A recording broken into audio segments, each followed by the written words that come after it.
U.S. stocks edged mostly lower despite big gain for Apple. Updated at 3:30 p.m. New York Sense stocks ended Wednesday's trading slightly lower as shares of energy companies and consumer goods makers outweighed gains in technology companies like Apple. Investors also worked through the Federal Reserve's latest policy statement. The Federal didn't make any changes to interest rates but left the door open for increases later this year.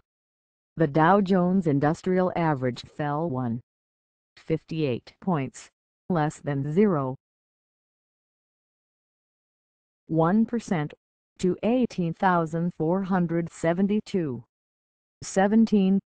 The Standard & Poor's 500 index lost 260 points, or 0.1%, to 2,166.58. The technology-heavy Nasdaq Composite rose 29.76 points, or 0.6%, to 5,139.81. Apple jumped $6.36, or 6%, to $103.03.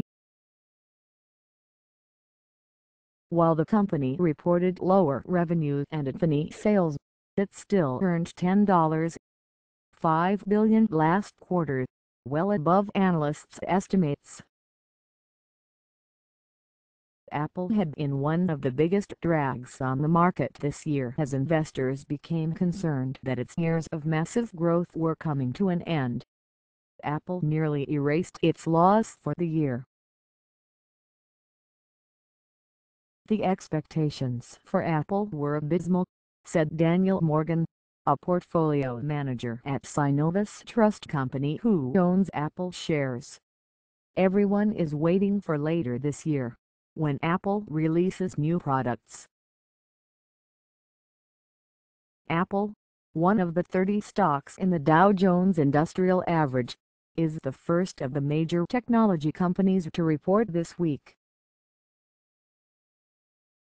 Investors got results from Facebook after the close of trading Wednesday, which will be followed by Amazon and Google later this week. Coca-Cola, another component of the Dow, fell $1.48, or 3%, to $43.40 after the beverage giant trimmed its sales outlook for the year, citing weak demand in China and other international markets. Coke has faced headwinds in the U.S. and internationally as more consumers move away from sugary drinks. Twitter, which also reported its results late Tuesday, plunged $2.68, or 15%, to $15.77. The social media company reported another loss and said user adoption rates continue to slow. Roughly 313 million people regularly used Twitter last quarter, a fraction of the 1.6 billion people who use Facebook regularly. It's really now becoming a question on whether Twitter as a concept is something financially viable, Morgan said. Fundamentally, is this going to work? The Federal Reserve voted to keep interest rates unchanged while noting that near-term risks to the economy have diminished. The Federal said the U.S. job market has rebounded, with strong job gains in June following weak growth in May. Investors will get another policy decision by one of the world's central banks on Friday, when the Bank of Japan is likely to vote to increase its economic stimulus efforts. Benchmark U.S. crude fell $1, or roughly 3%, to close at $41.92 a barrel on the New York Mercantile Exchange, continuing its month-long decline. Brent crude, used to price international oils, fell $1.40 to $43.47 the barrel in London. Energy stocks were among the biggest decliners as oil prices fell.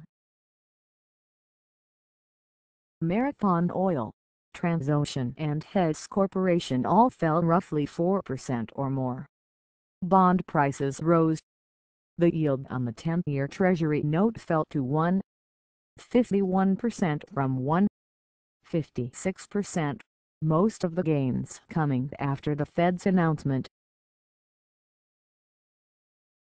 The dollar rose to 105.23 yen from 104.63 yen and the euro fell to $1.1054 from $1.0986. In metals, the price of gold rose $5.90 to $1,326.70 an ounce. Silver rose 31 cents to $20 an ounce and copper fell 4 cents to $2.19 a pound. In other energy commodities, heating oil fell 3 cents to $1.30 a gallon. Wholesale gasoline futures fell 2 cents to $1.32 a gallon and natural gas fell 4 cents to $2.67 per 1,000 cubic feet.